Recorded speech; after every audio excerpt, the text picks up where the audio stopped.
नमस्कार, कैसे हो आप लोग? सब बने बने बढ़िया बढ़िया जानदार शानदार झक्कास। कैसे हो? आज हम लोग देखेंगे छिंदक नागवंश, फनी नागवंश, मतलब नाग डायनेस्टी। ओके, कैसे हो? शुरू करें। तो आज हम लोग को देखना है नाग डायनेस्टी। नाग डायनेस्टी देखोगे तो छत्तीसगढ़ में दो जगह नाग डायनेस्टी देखने मिलेगा। इसके दो शाखा हैं, देख लो। दो शाखा कहाँ कहाँ पर? तो एक तो बस्तर में हम लोग देखेंगे छिंदक नागवंश, और कवर्धा में देखेंगे हम लोग फनी नागवंश। ओके, कवर्धा में फनी नागवंश और बस्तर में देखेंगे छिंदक नागवंश। ओके, तो इसी को हम लोग को आज देखना है। तो शुरू करते हैं। नागवंश, नागवंश कोई दिक्कत? कमेंट करिएगा। नागवंश के दो शाखा, नागवंश के दो शाखा कौन कौन सा? तो नागवंश के दो शाखाओं में हम लोग देखेंगे, एक तो कवर्धा रीजन में, कवर्धा रीजन में है ना, और एक देखोगे तो बस्तर रीजन में, है ना, बस्तर रीजन में।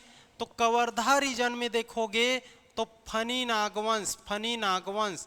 ओके, फनी नागवंश याद रख लेना, कवर्धा के फनी नागवंश बोलते हैं। और ये कब से कब तक? तो 11वीं सदी से 14वीं सदी तक। ओके, याद रहेगा, ये आपको जानना है। इसके शासकों में देखेंगे, इसके शासकों में देखेंगे हम लोग, तो देखिए इसके प्रथम शासक के रूप में हम लोग अहिराज सिंह को देखते हैं। किसको? अहिराज को, अहिराज सिंह। ठीक है, अहिराज सिंह ये संस्थापक हैं इस वंश के। ओके, इसके बाद देखोगे तो गोपाल देव, गोपाल देव याद रख लेना, गोपाल देव। ठीक है, इसके बाद देखोगे तो रामचंद्र देव, रामचंद्र देव, रामचंद्र देव, इसको भी जानना। और इसके बाद देखोगे तो मोनिंग देव, मोनिंग देव, मोनिंग देव इस वंश के अंतिम शासक, ये आपको जानना है। ठीक है, गोपाल देव से रामचंद्र देव के बीच में और 23 शासक रहे हैं, ये भी आपको जानना है। ठीक है, ऐसा माना जाता है, लेकिन प्रमुख शासक के रूप में हम लोग गोपाल देव के बाद रामचंद्र देव को देखेंगे। कोई दिक्कत है? तो ये इस तरफ का कवर्धा, फिर फनी नागवंश, अहिराज सिंह, गोपाल, रामचंद्र, मोनिंग देव, ये अंतिम शासक। इसी तरीके से हम लोग देखें इधर भी। ठीक है, तो यहाँ पर आप देखोगे क्या? बस्तर, और बस्तर में कौन? तो छिंदक नागवंश, छिंदक नागवंश, छिंदक नागवंश। ओके, छिंदक नागवंश आपको बार बार बोल रहा हूं। कब से कब तक? कब से कब तक? तो 1023 ईस्वी से आप देखोगे तो 1324 ईस्वी तक, ये आपको जानना है। छिंदक नागवंश। ओके, छिंदक नागवंश 1023 ईस्वी से 1324 ईस्वी तक, इसको जानना है। इसके बाद इसमें शासकों का क्रम देखोगे, शासकों का क्रम देखोगे तो आप लोग को समझ आ जाएगा कि इसमें सबसे प्रथम शासक के रूप में नृपति भूषण का नाम आता है, नृपति भूषण का नाम आता है, जो इस वंश के संस्थापक हैं। इसके बाद देखोगे तो नृपति भूषण के बाद धारावर्ष, जगदेव धारावर्ष बोला जाता है, लेकिन मैं यहाँ पर धारावर्ष लिख रहा हूँ। धारावर्ष के बाद दो शासकों का नाम आएगा, एक तो आएगा मधुरांतक देव, मधुरांतक देव याद करते चलना भाई, मधुरांतक देव, ये आपको जानना है। और दूसरा इसके पुत्र, धारावर्ष के पुत्र देखोगे तो कौन? मधुरांतक देव के बाद सोमेश्वर देव, सोमेश्वर देव, सोमेश्वर देव याद रख लेना। और ये सोमेश्वर देव प्रथम कहलाएगा, क्योंकि पहली बार आया तो प्रथम बाद में और आएगा, याद रख लेना। ठीक है, अब थोड़ा सा मैं यहाँ पर इसको छोटा भी कर दूं और थोड़ा सा खिसका दूं तो ये हो जाएगा। देखिए समझ आ रहा है? सोमेश्वर देव के बाद देखोगे तो कन्हर देव, कन्हर देव, कन्हर देव याद रख लेना, ये भी कन्हर देव प्रथम होगा। सोमेश्वर देव के बाद कन्हर देव, और कन्हर देव के बाद देखोगे तो याद रख लेना जय सिंह देव, जय सिंह देव, जय सिंह देव याद रख लेना। जय सिंह देव के बाद देखोगे जय सिंह देव के बाद तो आपको देखने मिलेगा कौन, कन्हर देव हो गया, जय सिंह देव हो गया, उसके बाद देखोगे तो नरसिंह देव, है ना, ठीक है जी।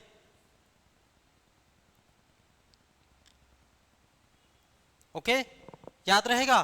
तो सोमेश्वर, कन्हर, जयसिंह देव, जयसिंह देव के बाद देखोगे तो फिर से सोमेश्वर देव, सोमेश्वर देव, सोमेश्वर देव, फिर आप देखोगे तो ये द्वितीय कहलाएगा।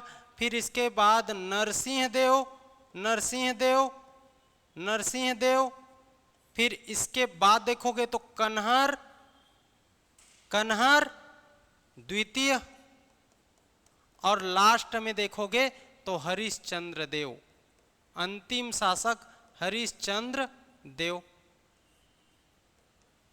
ठीक है। ओके, टेमरा का सती स्मारक अभिलेख हरिश्चंद्र देव का अंतिम शासक, याद कर लेना। इस वंश में देखोगे तो शिलालेख, अभिलेख, ताम्रपत्र, इसी को जानना है। इसमें देखोगे तो कुछ न खास नहीं, यहीं पर बता देता हूं। देखिए यहीं पर कवर्धा को यहीं पर क्लियर करते हैं हम लोग, ठीक है। देख लो यहां पर मैं लिख रहा हूं इसको, कवर्धा को। कवर्धा रीजन में फनी नागवंश कब से कब तक, तो 11वीं से 14वीं सदी तक। इसके संस्थापक देखोगे, संस्थापक तो अहिराज सिंह देव, ठीक है, संस्थापक। इसके बाद गोपाल देव, गोपाल देव के समय में 1089 ईस्वी में देखोगे, 1089 ईस्वी में तो क्या, भोरम देव मंदिर का निर्माण, भोरम देव मंदिर का निर्माण, भोरम देव मंदिर का निर्माण, याद रख लेना। और ये भोरम देव मंदिर देखोगे, भोरम देव मंदिर, तो भोरम देव मंदिर नागर शैली में बना हुआ है, नागर शैली में बना हुआ है, याद कर लेना। भोरम देव मंदिर देखोगे तो इसके गर्भगृह में शिवलिंग है, शिवलिंग, ओके, शिवलिंग। तो ये आप कह सकते हो कि शैव संप्रदाय से संबंधित है, भोरम देव मंदिर, याद रख लेना, ठीक है। ओके, भोरम देव मंदिर कहां पर है, तो चौराग्राम में है, चौराग्राम, चौराग्राम कहां, कवर्धा, कवर्धा, ओके, चौराग्राम कवर्धा, याद रहेगा, चौराग्राम कवर्धा, इसको जानना, ओके। ये आपको जानना है 1089। फिर इसके बाद देखोगे तो कौन, तो आपको देखने मिलेगा क्या, तो रामचंद्र देव। और रामचंद्र देव देखोगे तो इसका विवाह होगा कलचुरी राजकुमारी अंबिका देवी से, अंबिका देवी से। और अंबिका देवी विवाह करने के लिए क्या बनवाएगी, मड़वा महल, मड़वा महल, मड़वा महल कहाँ, तो चौराग्राम में ही भोरम देव मंदिर के थोड़ी दूर आपको देखने मिलेगा। ये मड़वा महल में देखोगे तो मड़वा महल अंबिका देवी बनवाई, ओके। और कब बनवाई, तो 1349 ईस्वी में, याद रहेगा, 1349 ईस्वी में। इसको भी जान लेना, मड़वा महल अंबिका देवी। एक आपका देखोगे तो छेरकी मंदिर, छेरकी महल, छेरकी महल देखोगे तो कौन बनवाएगा, तो ये बनवाएगा छेरकी महल, कौन, रामचंद्र देव, रामचंद्र देव बनवाएगा। कब बनवाएगा, तो इसी 14वीं सदी में बनवाएगा, इसको भी जानना है, 14वीं सदी में, ओके। ये आपका रामचंद्र देव इंपॉर्टेंट है, इसको जानना है। ये छेरकी महल क्यों कहा गया इसको, क्योंकि इस महल के आसपास से बकरी का, छेरी मतलब बकरी, छेरी बोलते हैं छत्तीसगढ़ी, बकरी की गंध आती थी, इस कारण इसको छेरकी महल कहा गया। और मड़वा महल में अंबिका देवी और रामचंद्र देव दोनों का विवाह हुआ, इस कारण इसको मड़वा महल कहा गया, इसको भी जानना है। कहाँ पर है, तो चौराग्राम, चौराग्राम, इसको याद कर लेना भाई, चौराग्राम। इसके बाद मोनिंग देव, मोनिंग देव इस वंश के अंतिम शासक हैं, अंतिम शासक। और इस मोनिंग देव को हराया किसने था, तो मोनिंग देव को रामचंद्र देव ने ही हराया था, इसको याद कर लेना। तो मोनिंग देव इस वंश के अंतिम शासक, ये है कवर्धा के फनी नागवंश, ये आपको जानना है। इसके अलावा आप देखोगे तो कवर्धा के फनी नागवंश में कुछ चीजों को और जानना है। इधर देख लो तो ये है आपका, ये कवर्धा के फनी नागवंश एक्चुअल में देखोगे तो कलचुरियों की ये मांडलिक हुआ करते थे। कलचुरियों के क्या थे? कलचुरियों के मांडलिक थे। मांडलिक, मांडलिक जानते हो ना जी, कल पढ़ाया हूं कलचुरी प्रशासन में। देखो इधर ग्राम, ग्राम के ऊपर बारहो, बारहो के ऊपर गढ़,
चलिए आवाज बंद हो गया था ना, आवाज बंद हो गया था, है ना।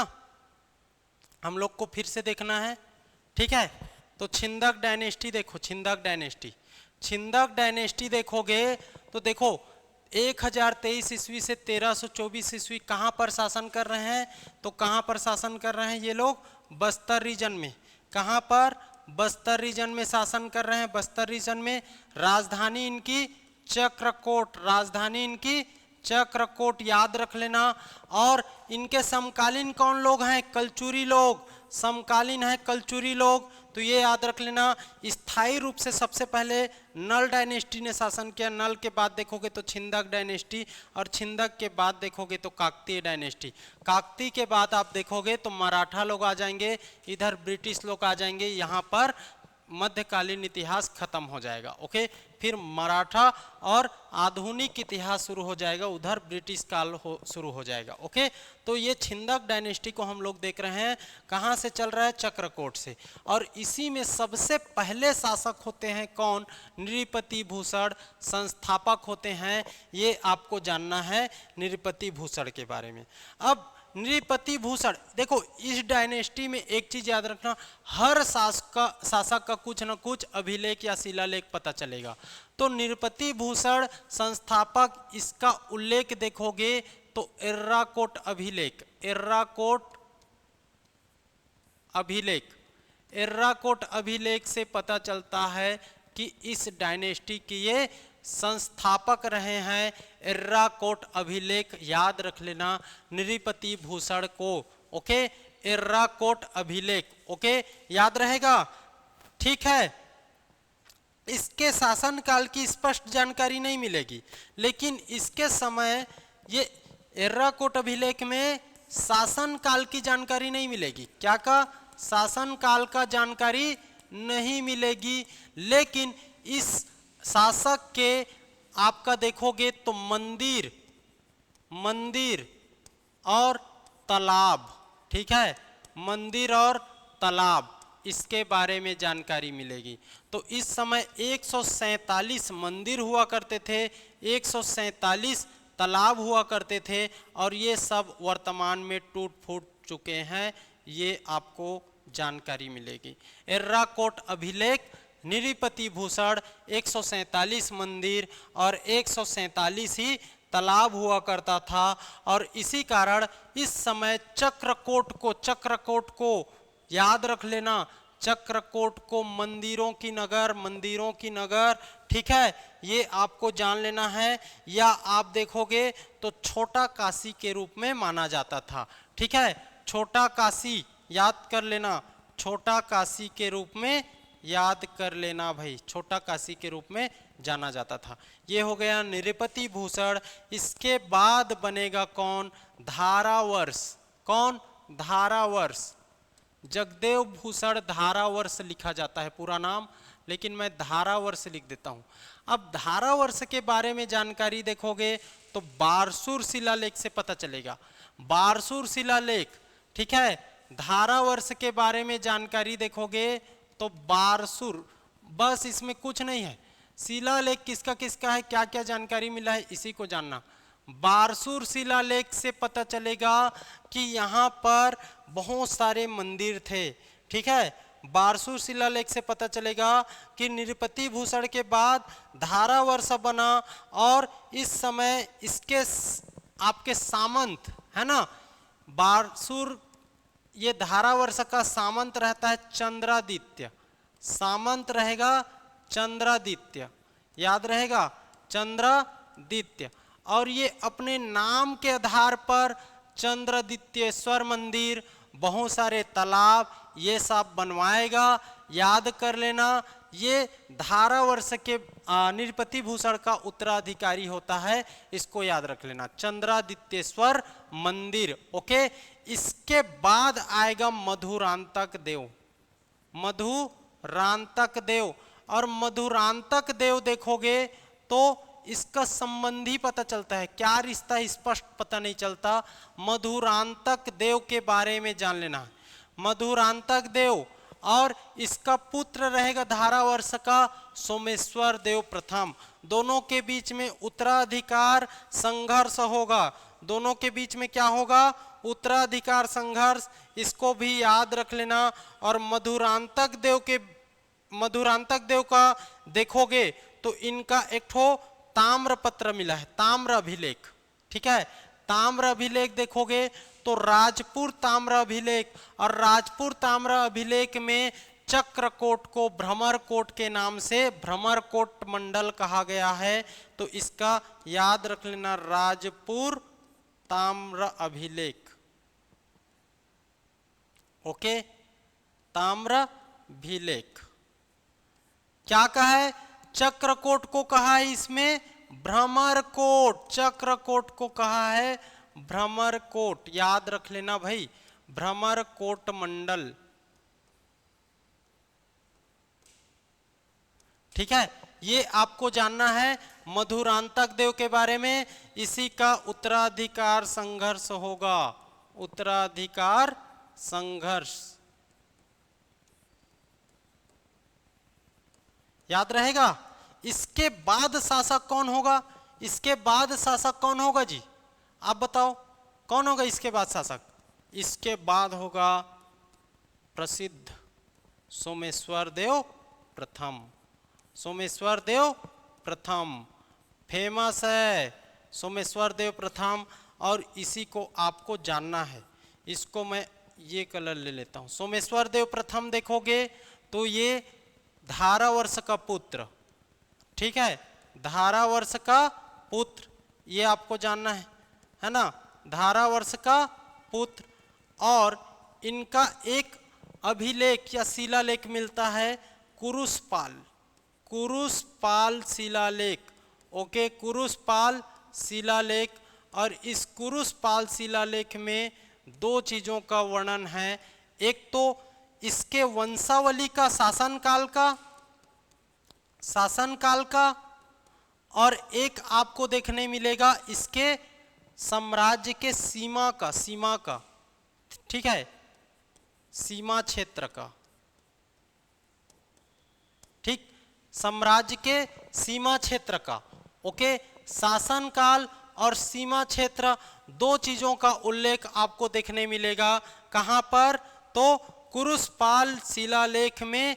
और आप देखोगे इसी में शासनकाल और सीमा क्षेत्र को बता देता हूं, 1069 से 1111 ईस्वी तक इसका शासनकाल रहा है। और इन्होंने भद्रपत्तन, वेंगी, है ना, इन सब क्षेत्र को जीता है, ये भी आपको जानना है, ठीक है। इनका भद्रपत्तन, वेंगी, इन सब को जीत करके इनका सीमा कहां तक हो गया? तो यहां पर देखो इंद्रावती नदी के इधर देखोगे तो ये उड़ीसा का कोरापुट वाला, और यहाँ पर इंद्रावती वाला, इस सब क्षेत्र में ऐसे करके हो गया था, ठीक है। तो ये आपको जानना है, कोई दिक्कत? तो धारावर्ष, शासनकाल और सीमा क्षेत्र के बारे में पता चलता है, इन सबको जीत लिया था कुरुषपाल शिलालेख। इसके बाद एक चीज और जानना, ये 6,96,000 ग्राम का स्वामी था, 6,96,000 ग्राम गांव का स्वामी था सोमेश्वर देव प्रथम। बहुत सारे क्षेत्र को जीत लिया था, भद्रपत्तन, वेंगी, चोल, इधर नीचे वाला दक्षिणी तरफ को, ये छत्तीसगढ़ है ना, ये छत्तीसगढ़, तो छत्तीसगढ़ के ये दक्षिण वाले हिस्से को जीत लिया था, इधर ही है। और यहाँ पर इसका शासनकाल, सीमा बाउंड्री यहाँ से यहाँ तक है करके पता चलता है। ओके, सीमा बाउंड्री पता चलता है कि ये सब कहाँ से कहाँ तक था, ये आपको जानना है, ठीक है। तो सबरी नदी है ना, पूर्व में सबरी नदी, और आप देखोगे तो गोदावरी नदी दक्षिण में, ये गोदावरी नदी ऐसे जाएगा ना, गोदावरी नदी, और ये सबरी नदी, यहाँ से यहाँ तक इसका विस्तार है। इधर वेंगी, भद्रपत्तन, वज्र, इन सब को जीता था, ये भी पता चलता है। ओके, तो ये सीमा में ये देख लेना, ये सबको जीता था, 6,96,000 ग्राम का मालिक था, धारावर्ष का पुत्र था, कुरुषपाल शिलालेख, ये इंपॉर्टेंट है, शासनकाल को जान लेना। ओके, अब एक चीज इसके बारे में और जानना है, महत्वपूर्ण चीज, ये किनके समकालीन हैं? तो ये हैं कलचुरियों के समकालीन। तो जाजल देव प्रथम, जाजल देव प्रथम, J1 कर रहा हूं ना, जाजल देव प्रथम इस पर आक्रमण करेगा। ठीक है, क्या करेगा? आक्रमण करेगा और सोमेश्वर देव को हरा देगा, सोमेश्वर देव को पराजित कर देगा।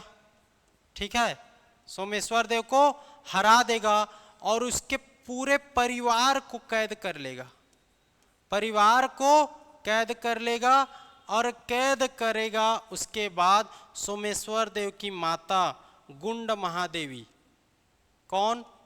गुंड महादेवी, है ना, गुंड महादेवी ये विनती करेगी, है ना, किससे? जाजल देव प्रथम से कि छोड़ दो करके। तो बाद में इनके विनती करने पर ये बाद में उसको छोड़ देते हैं।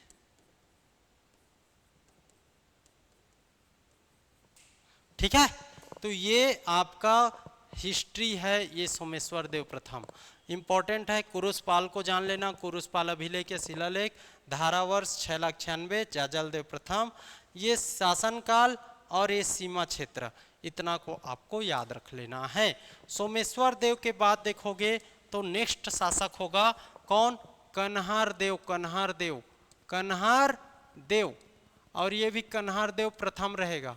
ठीक है, और कन्हार देव प्रथम का देखोगे तो आप इसके पुत्र पिताजी कौन है? सोमेश्वर देव प्रथम।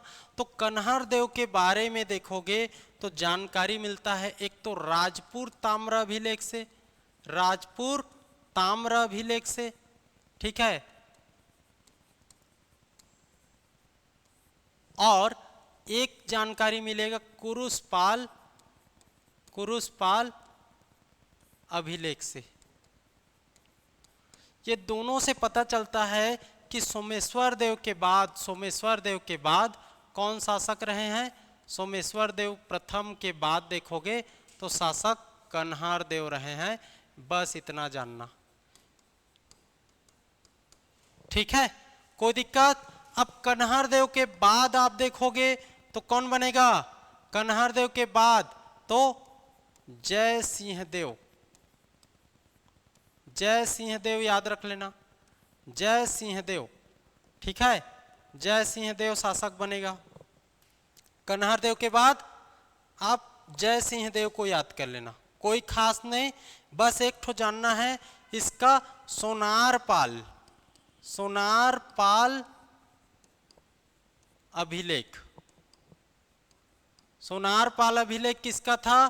तो जय सिंह देव से संबंधित रहा है, ये आपको जानना है, कोई दिक्कत नहीं। ठीक है, सोनारपाल अभिलेख, और इससे इसके कोई शासनकाल या कुछ पता नहीं चला है, बस अभिलेख ये जय सिंह देव से संबंधित है, ये याद कर लेना भाई। इसके बाद फिर से आएगा सोमेश्वर देव द्वितीय, सोमेश्वर देव द्वितीय, सोमेश्वर देव द्वितीय, और सोमेश्वर देव द्वितीय की रानी रहेगी, रानी इसकी पत्नी रहेगी कौन? गंग महादेवी, गंग, गुंड महादेवी उसकी माता सोमेश्वर प्रथम का, इसमें गंग महादेवी बोल रहा हूँ, गंग महादेवी, और गंग महादेवी सोमेश्वर द्वितीय की रानी। और इसका भी एक शिलालेख मिलेगा बारसूर से, बारसूर शिलालेख, बारसूर शिलालेख मिलेगा, याद रख लेना। और बारसूर शिलालेख में पता चलेगा, है ना, कि इन्होंने बहुत सारे क्या बनवाए, बारसूर शिलालेख में इन्होंने क्या बनवाए, तो ये आपको जान लेना है। एक मंदिर बनवाया, ठीक है, कौन सा? बत्तीसा मंदिर, और बत्तीसा मंदिर में एक शिवालय का नाम अपने नाम पर रख दिए और एक शिवालय का नाम अपने पति पर, याद रख लेना। तो बारसूर शिलालेख में पता चलता है कि इन्होंने बत्तीसा मंदिर, बत्तीसा मंदिर, बत्तीसा मंदिर कैसे बना होगा? तो इसमें रो एंड पंक्ति जानते हो, रो एंड कॉलम, तो ये देखो 12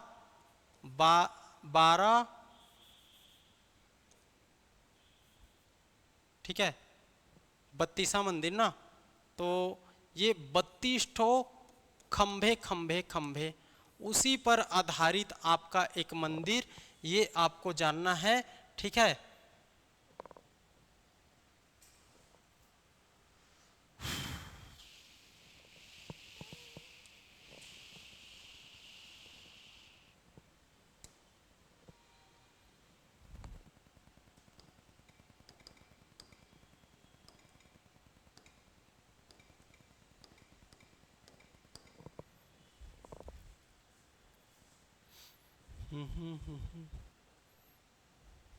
देखो 32वां मंदिर ये दिखेगा,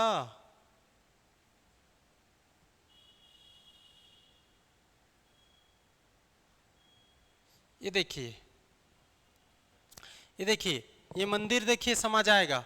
तो देखो ये खंभा, ऐसे खंभा खंभा है ना, ये खंभा खंभा है, यही आपका 32वां मंदिर है। ठीक है, ये बारसूर का 32वां मंदिर इसी को बनवाया, और इसी में शिवालय है। जो एक शिवालय आप देखोगे तो अपने नाम पर, और एक शिवालय अपने पतिदेव शासक आपका सोमेश्वर देव द्वितीय के बारे में उसको बताया गया है। ठीक है, तो ये आपको जानना है। कोई दिक्कत? 32वां मंदिर तो सोमेश्वर देव द्वितीय, रानी गंगा महादेवी, बारसूर शिलालेख, 32वां मंदिर, एक शिवालय अपने नाम पर, एक शिवालय अपने पति के नाम पर। उसके बाद देखोगे तो कौन बनेगा सोमेश्वर देव द्वितीय के बाद? नरसिंह देव। नरसिंह देव शासक बनेंगे, नरसिंह देव याद रख लेना। ठीक है, नरसिंह देव शासक। ठीक, ये आपको जानना है। कौन जी? नरसिंह देव। कुछ नहीं है इस सब में, अभिलेख शिलालेख, अभिलेख शिलालेख। नरसिंह देव, नरसिंह देव शासक बनेंगे। इनका एक शिलालेख मिलेगा, जतनपाल, जतनपाल, जतनपाल। और जतनपाल शिलालेख में ही बताया गया है कि ये माणिक्य देवी का, माणिक्य देवी का क्या है? उपासक है, माणिकेश्वरी देवी। ठीक है, मणिकेश्वरी देवी, मणिकेश्वरी, मणिकेश्वरी देवी। ठीक है, मतलब इसी को हम लोग क्या बोलते हैं? दंतेश्वरी देवी। ठीक है, दंतेश्वरी, दंतेश्वरी मंदिर।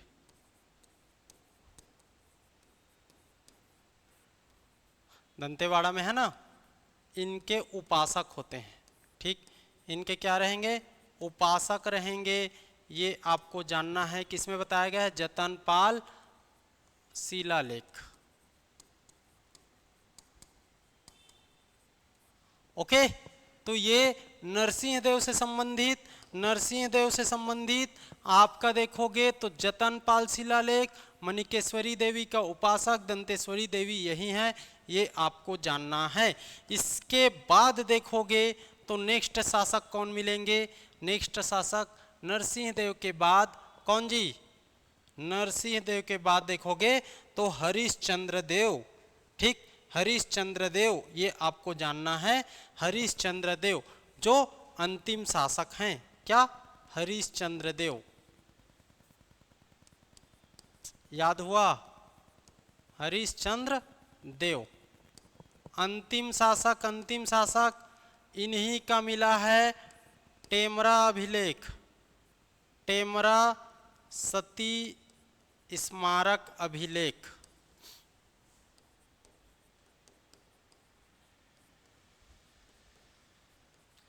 टेमरा सती स्मारक अभिलेख अंतिम शासक, ये आपको जानना है। टेमरा सती स्मारक अभिलेख हरिश्चंद्र देव। तो इस प्रकार से छिंदक नागवंशियों का शासन क्रम रहा 1324 ईस्वी तक, ये आपको जानना है। फिर हरिश्चंद्र देव को आपका देखोगे तो वारंगल के काकतीय शासक, इधर पर देखोगे ये छत्तीसगढ़ है, और छत्तीसगढ़ में वारंगल साइड से देखोगे, वारंगल साइड से तो ये वहाँ पर काकतियों ने यहाँ पर आक्रमण कर दिया, काकतीय डायनेस्टी ने आक्रमण कर दिया, और यहाँ पर ये हरिश्चंद्र देव को हरा करके अन्नम देव, काकतीय शासक अन्नम देव हराएगा और काकतीय डायनेस्टी की स्थापना करेगा, ये आपको जानना है। ठीक, तो ये हरिश्चंद्र देव। अब इसके बारे में कुछ कुछ फैक्ट है, इसको देख लो। क्या फैक्ट है जी? तो सबसे पहले तो जान लो निर्माण कार्य। निर्माण कार्य में 3 मंदिर को विशेष रूप से छिंदक नागवंशियों में देखना है। निर्माण कार्य में एक तो बत्तीसा मंदिर, ये आपको जानना है। बत्तीसा मंदिर बता दिया हूं, बत्तीसा मंदिर। ओके, दूसरा जानना आप यहां पर हनुमान मंदिर, ठीक है, सॉरी हनुमान मंदिर बोलता हूं, ठीक।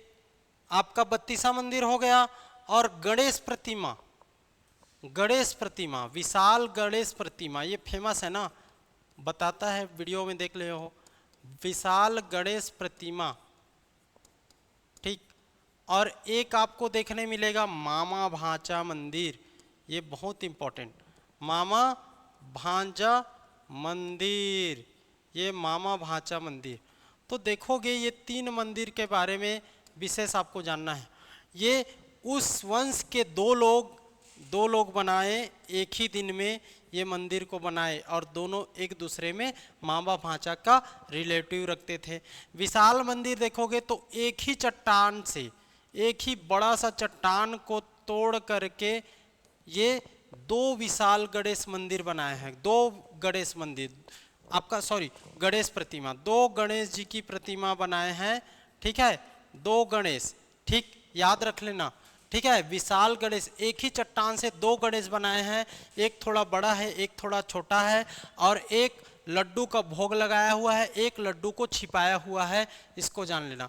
32 मंदिर देखोगे, बत्तीसा मंदिर, तो ये 32 खंभे हैं, इस पर 32 खंभे पर आधारित, याद रख लेना किसने बनवाया, तो आप जानते छो, गंगा महादेवी, याद रहेगा, सोमेश्वर देव द्वितीय के पत्नी गंगा महादेवी बारसूर, ये सब याद कर लेना है भाई, ठीक है।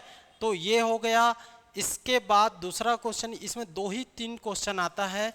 एक तो शासक हो जाएंगे, तो शासक को याद कर लेना, शासक, ठीक है, शासक। और शासकों का जो क्रम है उसमें कौन कौन से अभिलेख, शिलालेख या ताम्राभिलेख मिले हैं, इसको पूछेगा। दूसरा शासकों का क्रम पूछेगा। तीसरा आपका मंदिर निर्माण कार्य को देखेगा, मंदिर निर्माण कार्य को, ये निर्माण कार्य को या मंदिर को, ये आपको जानना है। तो इतना ही चीज इसका पूछा जाता है, संस्थापक पूछ देगा, ये आपको जानना है, ठीक है। छिंदक नागवंशी लोग अपने को एक उपाधि धारण करते थे। उपाधि क्या था इनका, भोगवती पुरेश्वर। उपाधि क्या था इनका, भोगवती पुरेश्वर,